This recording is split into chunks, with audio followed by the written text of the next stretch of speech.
উপস্থিত হওয়ার জন্য আমি আমাদের ক্লাবের চেয়ারম্যান আমাদের ভাইকে বলবো তাকে উত্তরীয় করে সম্মানিত করতে।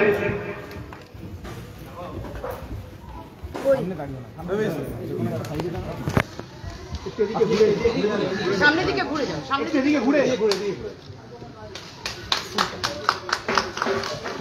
এবার আমি পুষ্পস্তবক দিয়ে সবাইকে আমি মেয়র সাহেবকে কিছু বলার জন্য অনুরোধ করছি।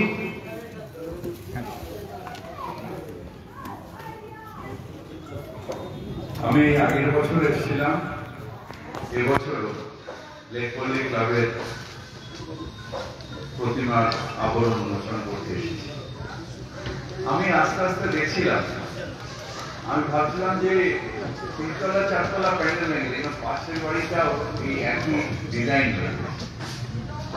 এবং যখন ঢুকলাম ভেতরে আমি দেখলাম যে বাংলায় আছে বয়ে যাচ্ছে, মনে হচ্ছে রাজস্থানের কোন ফোর্টের মধ্যে বিল্ডিং। তারপরে আবার রাজস্থানে যেভাবে মাঝখানে একটা জল থাকে, উঠোনের মাঝখানে ঠিক সেইভাবে জলটা হচ্ছে। আসলে আমাদের দুর্গাপূজা হচ্ছে গ্রেটেস্ট শো অফ আর্ট। শহরের বিভিন্ন প্রান্তে গেলে সারা ভারতবর্ষ কেন সারা পৃথিবী এই দুর্গাপূজাতে এখানে আসে।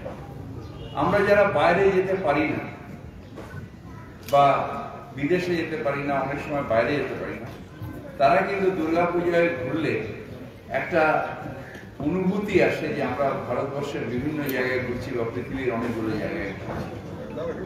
এবং সেই কাজটা আমাদের যে শিল্পীরা করেন, সারা বাংলাদেশ যে শিল্পীরা করেন, তাদের আজকের দিনে প্রণাম করা উচিত যে তোমাদের এই কাজের জন্যেই আমাদের বাংলার দুর্গাপূজার এই প্রাচুর্য, এই খ্যাতি। এবং মায়ের পূজা আমরা সবাই মাকে আরো ডাকি, আমরা সবাই বলি জাগো জাগো দুর্গা জাগো দশ প্রহরণ ধারিণী। মা ঘুমায় না, মা জেগেই থাকে। আমার মা যেমন ছোটবেলা থেকে নিয়ে আমি যতক্ষণ না বাড়িতে ঘুমোচ্ছি জেগেই থাকে। কিন্তু জাগো অর্থাৎ মায়ের মধ্যে মায়া বসে থাকে, মায়ের মধ্যে ভালোবাসা থাকে। মায়ের সেই রূপটা, যে রূপটাতে মা অসুর বধ করতে পারে, যে রূপটা রুদ্র রূপ, সেই রূপটাকে জাগানোর চেষ্টা করে।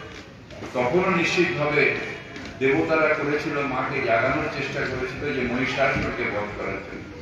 আজকেও আমরা মাকে বলি, মা তুমি জাগো, সমাজের যত অসুর আছে তাদের তুমি বধ করো, আমাদের মনের মধ্যে যে অসুর বৃত্তি আছে সেটাকে তুমি বধ করো।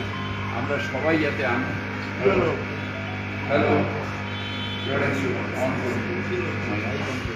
Mic man, hello